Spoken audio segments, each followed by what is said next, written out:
We begin tonight with West Asia. The region is witnessing a major shift. New alliances are shaping up. The Gulf nations are undertaking reforms. And in the midst of all this, India's External Affairs Minister S. Jaishankar has kicked off a tour, a 6-day-long visit to West Asia. The timing is right for New Delhi to make an outreach to expand its relationship with the Gulf, a region that is a key strategic partner for India. On Gravitas tonight, we tell you how a shift in West Asia has opened up opportunities for India, how New Delhi can leverage its strong ties to the region and expand and grow this partnership. Let me first tell you what happened today. India's External Affairs Minister S. Jaishankar began his tour with Bahrain today. He had a series of engagements. Jaishankar met with his Bahraini counterpart, Abdul Latif bin Rashid Al Zayani. He also met Prime Minister Prince Salman bin Hamad Al Khalifa. He conveyed condolences on the demise of Prince Khalifa bin Salman Al Khalifa, the late Prime Minister of Bahrain. The External Affairs Minister also thanked Bahrain for taking special care of the Indian diaspora in Bahrain during this pandemic. S. Jaishankar also paid a visit to Lord Sri Krishna Temple in Manama, the capital of Bahrain.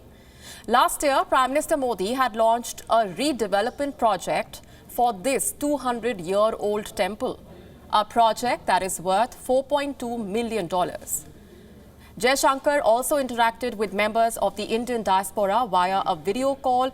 All through his engagements, the External Affairs Minister emphasized on the strong bond that India shares with Bahrain, a country where the Indian diaspora represents a third of Bahrain's population.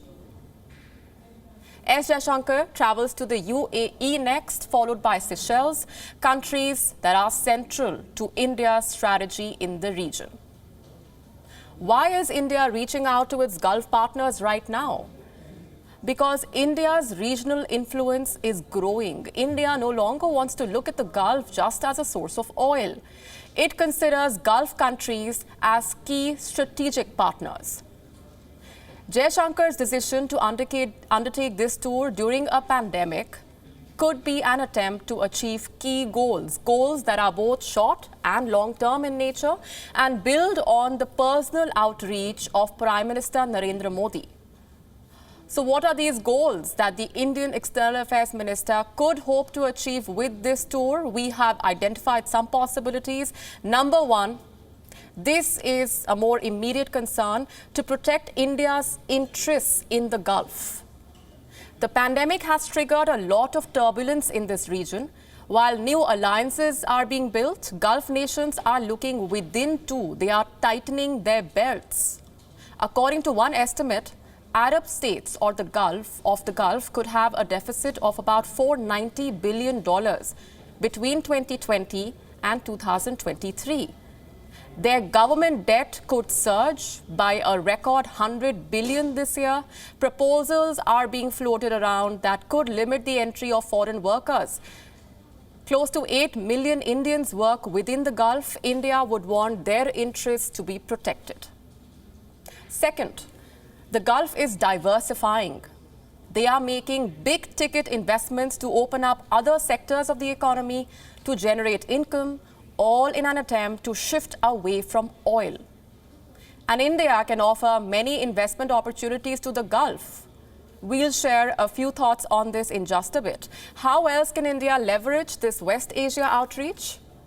By making most of the realignment that is taking place. The UAE and Bahrain both, remember, have normalized ties with Israel, another ally for India. There is now an opening for all the four countries, India, Israel, the UAE and Bahrain, to work together on areas of mutual interest. Next, allies in the Gulf can help India protect its security interests, like the UAE can be an ally for India in the Afghanistan conflict. Abu Dhabi has been the meeting ground for the peace dialogue. The city has hosted all the stakeholders, including the Taliban leadership. And just before Jaishankar's visit, the UAE stopped issuing new visas to citizens of Turkey and Pakistan, two countries that have tried to push an anti-India agenda at global platforms.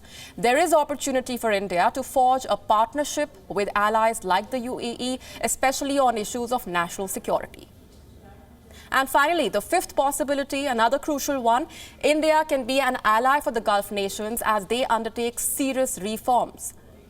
Reforms that reduce the role of religion in daily life, give more rights to women, make way for a more open society. India should consider supporting its Gulf partners in this transition.